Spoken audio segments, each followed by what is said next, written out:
नमस्कार, आप देख रहे हैं न्यूज वाणी और मैं हूं आपके साथ मानवी ठाकुर। शुरुआत करते हैं आज की खास खबरों के साथ।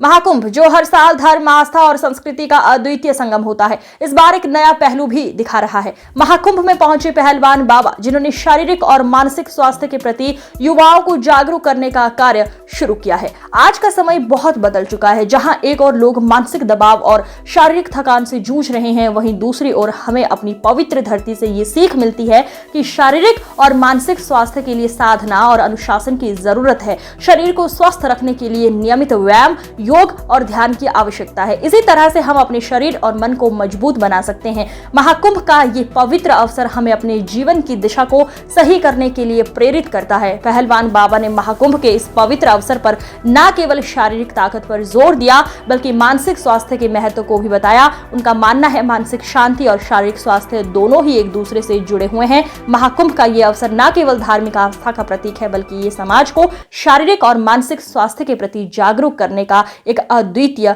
मंच भी बन गया है। मेरा उद्देश्य और एक हमने मुहिम चलाई है, युवाओं को जगाना है, नशे को भगाना है, सबको स्वस्थ बना के भारत को विश्व गुरु बनाना है। और इसलिए ये हमारा उद्देश्य है। हम जहाँ भी जाते हैं वहीं युवाओं को जगाते हैं। अब 50 साल की एज हो चुकी है मेरी, और मैं एक हाथ से 10,000 पुशअप लगा लेता हूँ, चक्री दंड लगा ले हैं। तो मेरा युवाओं को यही जगाने का उद्देश्य है। तो आप तो हमसे कहीं 4 गुना ज्यादा कर सकते हैं, क्योंकि आज का युवा बहुत भटका हुआ है। गलत संगत में पड़ने की वजह से, कुछ गलत चीजें खाने की वजह से वो कमजोर हो चुके हैं और नशे की लत पड़ चुकी है। तो मैं सभी को यही कहता हूँ, माँ बाप की आज्ञा का पालन करिए, संतों का, बड़ों का आदर करिए, घर का देसी भोजन खाइए, तो आप भी मेरी तरह ऐसे मजबूत और स्वस्थ हो जाएंगे। मेरे अड़ोस पड़ोस में और यारे प्यारे रिश्तेदार तो सबके होते हैं। तो उसमें कुछ बच्चे ऐसे थे, वो रास्ता भटक गए थे। तो मैंने उनको काफी समझाने की कोशिश की और पिटाई भी की, तो उन पे कोई असर नहीं पड़ा। तो मैंने सोचा कि ऐसा मैं क्या कर सकता हूँ जब मेरे युवा इस दिशा से भटके हुए अच्छी दिशा में आ सके।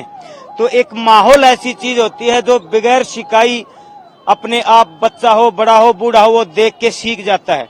तो मैंने 50 साल की एज में एक ऐसा माहौल बनाया है, मैं जहां भी जाता हूं अपना प्रदर्शन दिखा के, अपनी बॉडी को दिखा के, मेहनत दिखा के उनको यही जागरूक करता हूं कि मैं इस उम्र में ये कर सकता हूं, तो आप तो मुझसे ज्यादा युवा हैं, आप तो हमसे बहुत ज्यादा कर सकते हैं। और मेरे पास डेली 10, 15, 20 फोन भी आते हैं कि भाई साहब, गुरुजी, बाबा जी, मेरी एज 40 की है, 30 की है, कोई 20 की बताता है। मैं बीड़ी सिगरेट पीता था, मैंने वो बंद कर दी।